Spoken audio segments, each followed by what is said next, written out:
Steven Soderbergh's late-period output has been on an undeniable roll, and The Christophers 2025, coming alongside Black Bag, continues that impressive streak.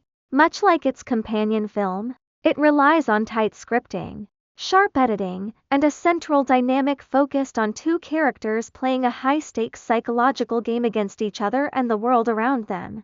Everyone else in their orbit simply does not stand a chance.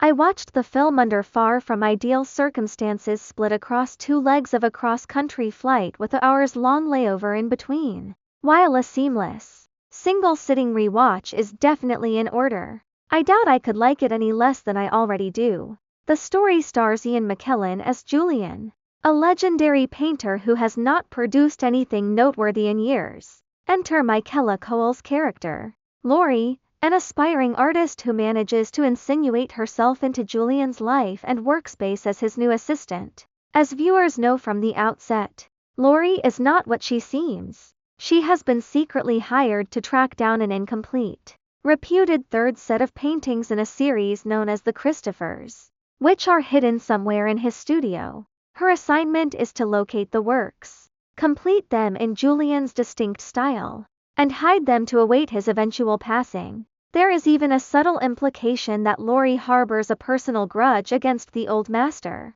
While this setup sounds like the foundation of a traditional heist flick, a subgenre Soderbergh, as mastered the film, subverts expectations almost immediately. Laurie carries little genuine resentment, and Julian quickly uses search engines to deduce exactly who she is, rather than being outraged by her deception. Julian is deeply insulted that anyone thinks they could mimic his artistry. This triggers a crackling verbal sparring match where Laurie breaks down the first to Christophers series brushstroke by brushstroke, accurately mapping the emotional and mental evolution behind his work. The film shines brightest when these two contrasting figures lock horns, which fortunately makes up the bulk of the narrative. McKellen and Coel present a striking physical and behavioral dynamic.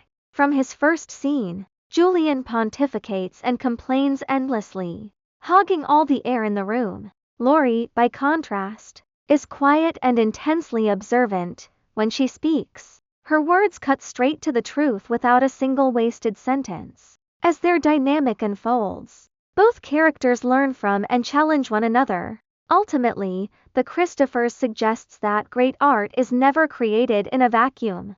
It often requires the friction of meeting someone entirely different, someone who pushes us out of our comfort zone to ignite true inspiration. That certainly proves true for Julian and Laurie. And given how brilliantly Soderbergh dodges typical heist tropes, the same could easily be said for the director himself.